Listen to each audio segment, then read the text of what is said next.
Have you ever said something you immediately wished you could take back? I have. Picture this, a lively dinner party full of laughter and good cheer. Then there's me, the life of the party, sharing a laugh too many, a story too personal. The room went silent, the laughs faded, and the air grew thick with embarrassment. It was a misstep, a wordy misstep that made me wish for a time machine. But guess what? That cringe-worthy moment? It was the cringe that changed my life. We're hardwired to fill silence, to over-explain. It's a societal pressure we all face. From a young age, we're taught to communicate, to express our thoughts, feelings, and ideas. But often this pressure to keep the conversation flowing leads us to overshare, to over-explain. It's a cycle that can quickly spiral into a torrent of words, leaving us feeling exposed and awkward. The fear associated with silence is real.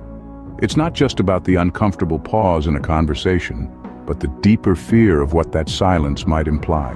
Are we boring? Uninteresting? Have we said something wrong? For many, silence feels risky. It can feel like a loss of control and open us up to judgment. But let's get to the root of this fear. This is where our evolutionary impulses come into play. We overshare out of a need to belong, to fit in. It's an ancient survival instinct where being part of a group meant safety. And then there's anxiety.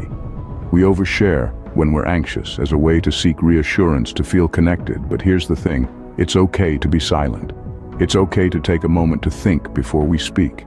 It's okay to not fill every gap in the conversation with words.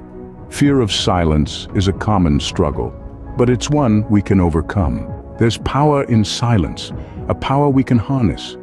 It's not about withholding, but about taking control of our words, our thoughts, our responses. It's about learning to pause before we speak, to think before we react. This is where the 3-breath rule comes in. We inhale, we exhale again, and then we consider responding.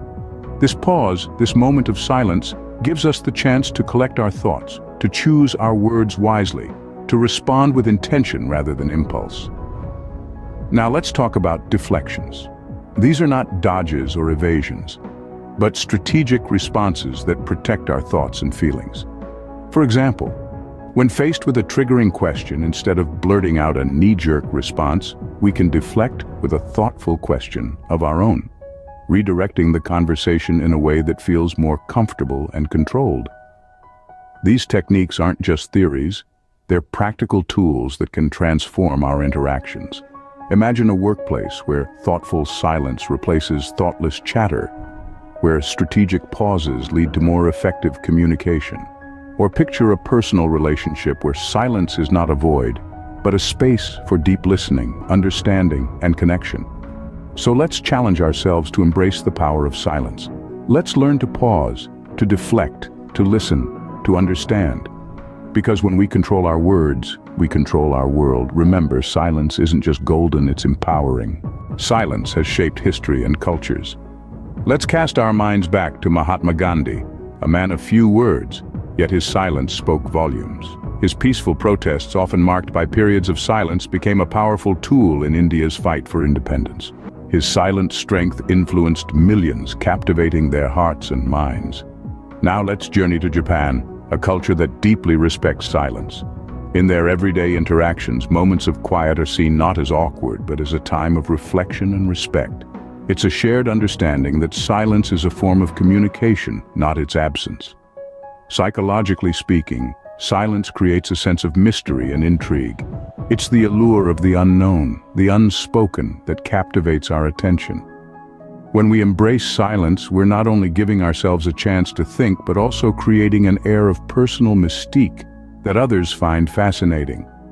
Silence isn't just a pause in conversation, it's a tool for communication. So, what have we learned?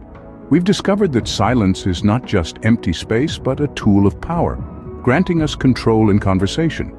We've understood that speech isn't a compulsion, it's a choice.